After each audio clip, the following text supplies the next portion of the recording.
Assalamualaikum warahmatullahi wabarakatuh. Saya M. Andre Bintang Kurniawan, NIM 118107131, mahasiswa Pendidikan Kimia UIN Suska Riau. Baiklah, di video ini saya akan menjelaskan mengenai identifikasi dan kajian literatur tumbuhan alkaloid, yang mana tumbuhan pertama yaitu pepaya, karena pepaya memiliki ciri-ciri dari tumbuhan alkaloid.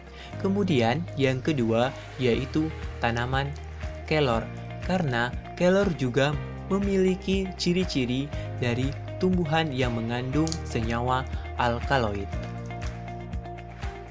Baiklah, langsung saja ke penjelasan mengenai identifikasi tumbuhan dan kajian literatur tumbuhan alkaloid, yang mana yang pertama itu akan membahas mengenai identifikasi tumbuhan alkaloid yang pertama yaitu pada pepaya. Nah, yang mana tanaman pepaya ini berdasarkan ciri dari tumbuhan alkaloid, itu pepaya ini termasuk ke dalam tumbuhan alkaloid karena ia termasuk ke dalam kelas Angiospermae dan juga termasuk ke dalam tumbuhan tingkat tinggi, yang mana ciri dari tumbuhan alkaloid itu ialah terdapat dalam tumbuhan Angiospermae dan juga terdapat dalam tumbuhan tingkat tinggi, karena sekitar 20-30% tumbuhan tingkat tinggi menghasilkan alkaloid. Kemudian yang kedua yaitu tanaman kelor.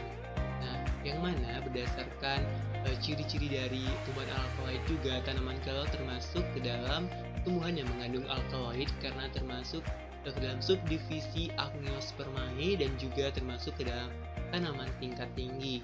Tadi dikatakan bahwa tumbuhan pepaya dan tanaman kelor termasuk ke dalam tumbuhan alkaloid, mengandung alkaloid. Kemudian yang kedua, kajian literatur identifikasi alkaloid dalam tumbuhan.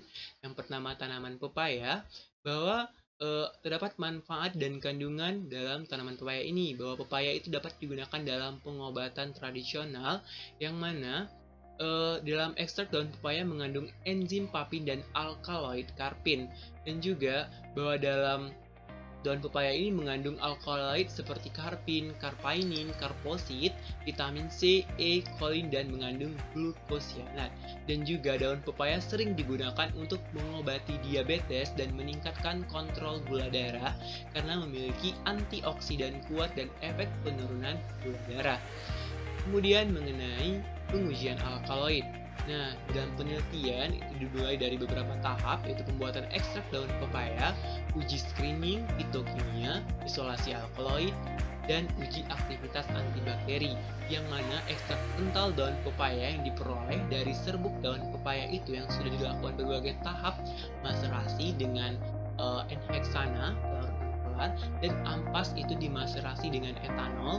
Selanjutnya dilakukan uji fitokimia ekstrak etanol daun pepaya, yang mana untuk uji alkaloid dilakukan dengan menggunakan tetes reagen Dragendorf, yaitu terbentuk warna jingga, itu menandakan bahwa adanya alkaloid.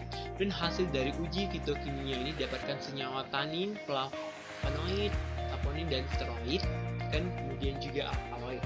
Nah, hasil pengamatan uji fitokimia isolat alkaloid yang menggunakan dua fase, yaitu amonia dan klorofrom, menunjukkan hasil positif menandakan terdapatnya alkaloid. Kemudian yang ketiga itu uji aktivitas antibakteri pada tanaman pepaya, yang mana uji aktivitas antibakteri dengan menggunakan nutrien agar sebagai media pertumbuhan bakterinya, yang mana hasil dari uji antibakteri dari ekstrak etanol daun pepaya dan isolat alkaloid dengan proses inkubasi 1x24 jam menunjukkan bahwa ekstrak daun pepaya menghasilkan diameter hambat terhadap bakteri E. coli dan S. aureus yang lebih besar daripada isolat alkaloidnya. Dan juga dalam proses inkubasi 1x24 jam, ekstrak etanol daun pepaya lebih besar menghambat bakteri E. coli daripada S. aureus juga terjadi pada isolat alkaloid. Kemudian ekstrak etanol daun pepaya juga dilakukan hasil isolat dianalisis itu dengan menggunakan FTIR untuk melihat gugus fungsi pada sampel. Dan juga kekuatan aktivitas antioksidan suatu senyawa dapat dilihat dari besarnya nilai inhibitor concentration. Senyawa alkaloid yang terkandung di dalam tanaman pepaya itu berdasarkan analisis senyawa alkaloid dengan kromatografi cair spektroskopi massa, yang mana analisis pada ekstrak daun pepaya terdapat satu puncak yang mengidentifikasikan adanya senyawa karpain, yaitu senyawa alkaloid yang berfungsi sebagai antibakteri.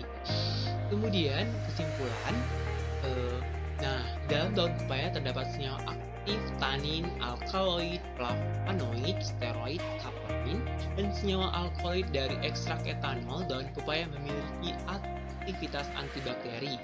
Akan tetapi aktivitasnya rendah dibandingkan dengan ekstrak etanol daun pepaya. Dan tanaman pepaya mengandung alkaloid, pseudocarpine, dan dehydrocarpine. Dan juga analisis dengan menggunakan spektroskopi massa pada ekstrak daun pepaya terdapat satu puncak yang mengidentifikasikan adanya senyawa karpain, dan kekuatan aktivitas antioksidan nilai inhibitor concentration dari daun pepaya cultivar lokal A dan B itu sebesar 34 ppm dan 10,4 ppm.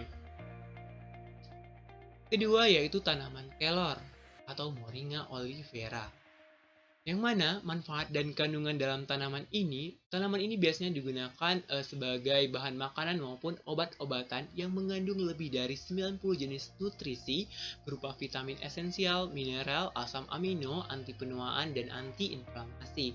Yang mana setiap bagian tanaman kelor ini bertindak sebagai stimulan jantung dan peredaran darah, memiliki anti-tumor, anti-peptik, epilepsi, antiinflamasi, anti-ulcer, diuretik, dan lain sebagainya. Dan juga manfaat dari tanaman kelor ini, kulit dari pohon kelor dapat digunakan sebagai obat radang usus besar, daun kelor juga digunakan sebagai anti anemia, dan daun batang digunakan sebagai penurunan tekanan darah rendah dan obat diabetes. Kemudian pengujian alkaloid dalam tanaman kelor, yaitu untuk mengidentifikasikan senyawa alkaloid ekstrak etanol daun kelor, dapat menggunakan reaksi dan menggunakan kromatografi lapis tipis, dapat dilakukan dengan cara membuat ekstrak kental dari daun kelor tersebut, kemudian diidentifikasikan secara kromatografi kertas dan membuat reaksinya. Mana identifikasi dilakukan secara kualitatif, yaitu dengan uji alkaloid menggunakan reaksi dan dengan uji kromatografi tipis.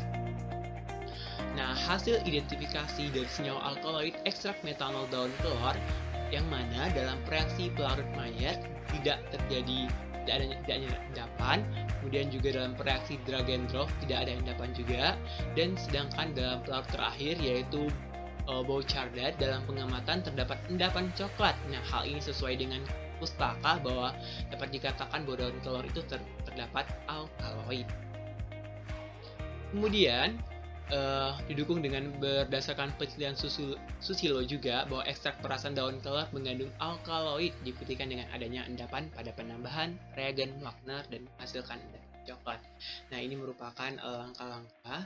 Saya dapat jelaskan secara singkat saja bahwa daun kelor itu dicuci dengan air mengalir, kemudian diangin-anginkan hingga kering, kemudian diserbukkan. Setelah itu diekstraksi dengan metanol, kemudian diaduk dengan batang pengaduk secara berkala, kemudian disaring, kemudian didapatkan ekstrak pekat. Ekstrak metanol tadi itu dipekatkan dengan rotary evaporator sehingga didapatkan ekstrak pekat, kemudian diuapkan pelarut yang tersisa, kemudian baru diujikan dengan pengujian kromatografi lapis tipis, yang mana hasil uji dengan kromatografi lapis tipis dengan menggunakan L1 etil asetat dan N-heksan dengan perbandingan 7:3, yang mana dapat terlihat bercak merah jingga yang menandakan adanya senyawa alkaloid pada daun kelor, yang mana harga RF yang diperoleh ialah 0,8. Jadi nilai RF 0,8 ini masuk dalam kisaran 12 alkaloid yang paling umum, yaitu 0,07 sampai dengan 0,2. Kemudian uji aktivitas antibakteri. Dalam uji aktivitas antibakteri, ekstrak daun kelor terhadap pertumbuhan bakteri Staphylococcus aureus dan Escherichia coli menunjukkan nilai yang berbeda, bahwa ekstrak daun kelor terbukti memiliki aktivitas antibakteri terhadap kedua bakteri tersebut, yang mana didapatkan bahwa kadar hambat minimum sebesar 12 nanometer pada bakteri Escherichia coli dan 11 nanometer pada bakteri Staphylococcus aureus. Selanjutnya mengenai senyawa alkaloid yang terkandung. Nah, dalam kulit batang kelor telah dilaporkan bahwa mengandung dua alkaloid yaitu moringin dan moringinin, yang mana alkaloid dalam uji Wegner dan Mayer menunjukkan adanya alkaloid dalam ekstrak etanol kulit batang kelor, yang mana daun kelor mengandung senyawa alkaloid dan flavonoid. Kandungan alkaloid tanaman daun kelor terdiri dari alkaloid moringinin, moringin, dan tegosperin. Nah, zat itulah yang berkhasiat mengurangi rasa nyeri. Kemudian, kesimpulan, di dalam daun kelor terdapat senyawa alkaloid yang dilakukan dengan penelitian uji alkaloid dengan campuran sampel serbuk daun kelor, yang mana reaksi Mayer tidak terdapat endapan putih kekuningan, reaksi Dragendorf tidak menghasilkan endapan merah jingga, dan reaksi Bouchardat menghasilkan endapan coklat. Dan juga ekstrak perasan daun kelor mengandung alkaloid juga dibuktikan dengan adanya endapan pada penambahan reagen Wagner dan menghasilkan endapan coklat. Nah, daun kelor mengandung senyawa alkaloid dan flavonoid. Kandungan alkaloid dalam tanaman daun kelor terdiri dari alkaloid moringinin, moringin, dan tegosperinin yang berkhasiat untuk mengurangi rasa nyeri. Nah, kemudian pengamatan pada lempeng kromatografi lapis tipis ekstrak metanol dengan menggunakan L1N-hexan dengan etil asetat 7:3 itu terdapat noda membentuk warna merah jingga yang menandakan adanya senyawa alkaloid. Kemudian juga pengujian aktivitas anti ekstrak daun kelor terbukti memiliki aktivitas antibakteri terhadap bakteri Escherichia coli dan bakteri Staphylococcus aureus yang didapatkan kadar hambat minimum sebesar 12 nanometer pada materi Escherichia coli dan 11 nanometer pada materi Staphylococcus aureus. Baiklah, sekian dari presentasinya. Mohon maaf apabila ada kata-kata yang salah dan diakhiri dengan wassalamualaikum warahmatullahi wabarakatuh.